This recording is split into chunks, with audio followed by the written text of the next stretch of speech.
Hello everyone. आप देख रहे हैं राजमकर सर यूट्यूब चैनल। यदि चैनल पर पहली बार आए तो आपका स्वागत है।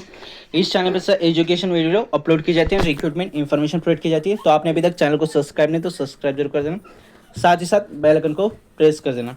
नोटिफिकेशन बेल को ऑन नहीं किए होंगे तो नोटिफिकेशन बेल को ऑन कर देना। तो आज का जो टॉपिक है हम पढ़ने वाले हैं LPG यानी कि लिबरेशन, प्राइवेटाइजेशन एंड ग्लोबलाइजेशन। ये हम पढ़ने वाले आज टॉपिक में। ये ज़्यादातर क्वेश्चन यहाँ से बनते हैं, जिसका यूपीएससी एंड एमपीएससी में, इकोनॉमिक्स में, प्रीलिम्स और मेंस में दोनों में आता है, ये पूछा जाता है।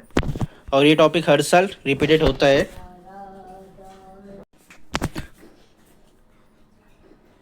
तो इंट्रोडक्शन ऑफ एलपीजी रिफॉर्म यानी कि एलपीजी रिफॉर्म कब हुआ? 1991 में हुआ था, जिसका अर्थ होता है लिबरेजेशन का होता है औद्योगिकरण, और प्राइवेटाइजेशन का होता है निजीकरण, और ग्लोबलाइजेशन का मतलब होता है वैश्वीकरण। ओके, वैश्वीकरण होता है इसका मतलब। लिबरेजेशन एंड प्राइवेटाइजेशन यानी कि एलपीजी का अर्थ एलपीजी का अर्थ होता है औद्योगिकरण और उदारीकरण, निजीकरण और वैश्वीकरण। इसको हम अंग्रेजी में अनुवाद करें तो एलपीजी का होता है अंग्रेजी में औद्योगिकरण का। औद्योगिकरण किसे बोलते हैं? हम इंग्लिश में बोलते हैं। इंग्लिश में हम इसको बोलेंगे अंग्रेजी में बोलेंगे इससे।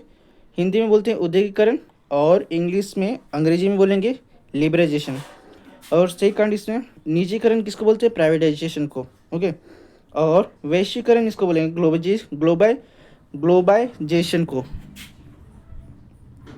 इसका अर्थ है हिंदी में। ओके, तो इसके लिए भारत ने क्यों इसकी नीति क्यों बनाई? तो यह भारत की एक नई आर्थिक नीति के तहत एक महत्वपूर्ण सुधार है, जिसका उद्देश्य यानी कि इसका ये क्या उद्देश्य है इसका? गवर्नमेंट, ये भारत यानी कि गवर्नमेंट ने इसका नीति बनाई है। तो इसका यह उद्देश्य, यह भारत की नई आर्थिक नीति के तहत एक महत्वपूर्ण सुधार है, जिसका उद्देश्य आर्थिक गतिविधि को बढ़ावा देना और भारत की विश्व अर्थव्यवस्था से जोड़ना है। तो इसका अर्थ है कि सिंपल भाषा में इसका अर्थ क्या है कि महत्वपूर्ण सुधार, जिसका उद्देश्य क्या है? उद्देश्य है आर्थिक यानी कि इकोनॉमिकल, ओके, फाइनेंशियली इसके गतिविधि को बढ़ावा देना है। ये भारत का विश्व का अर्थव्यवस्था से जोड़ना है, यानी कि इंटरनेशनली इकोनॉमिक में इससे जोड़ना है, इसका एक उद्देश्य था। ओके, तो एलपीजी सुधार के घटक।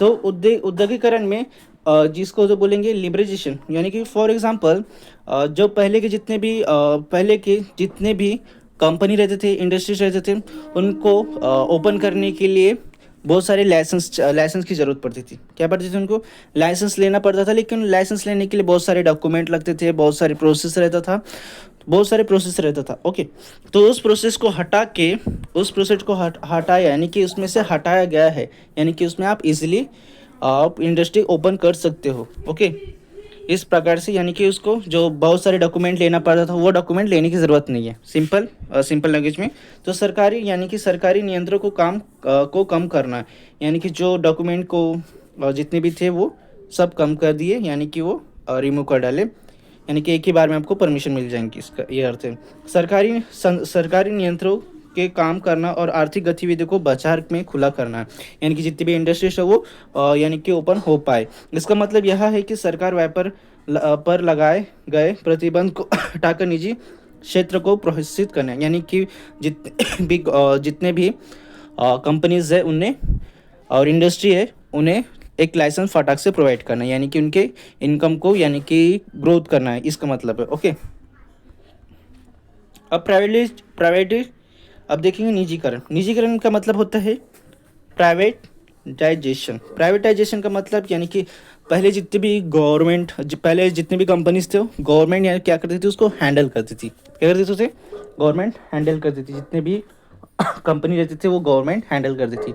बट एक समय के बाद गवर्नमेंट डिसाइड किया कि उसे हम प्राइवेटाइजेशन करना चाहिए। ओके, तो इसमें वो गवर्नमेंट ने प्राइवेटाइजेशन को प्रमोट किया है, प्राइवेटाइजेशन को क्या किया उसने? प्रमोट किया। किसने? गवर्नमेंट ने। तो इसलिए इसे निजीकरण कहा जाता है। ओके, सरकारी स्वामित्व वाले उद्यम को निजी क्षेत्र को बेचना, यानी कि क्या किया उसने, जितने प्राइवेट जितने थे ओनर उनको बेच दिया और इससे निजी कंपनी व्यवसाय करने के लिए अधिक स्वतंत्र मिली, यानी कि वो लोग फ्रीली वहाँ पर अपने कंपनी को चला सकते हैं। ओके, प्राइवेटाइजेशन में वैश्विक वैश्वीकरण वैश्वीकरण यानी कि ग्लोबलाइजेशन।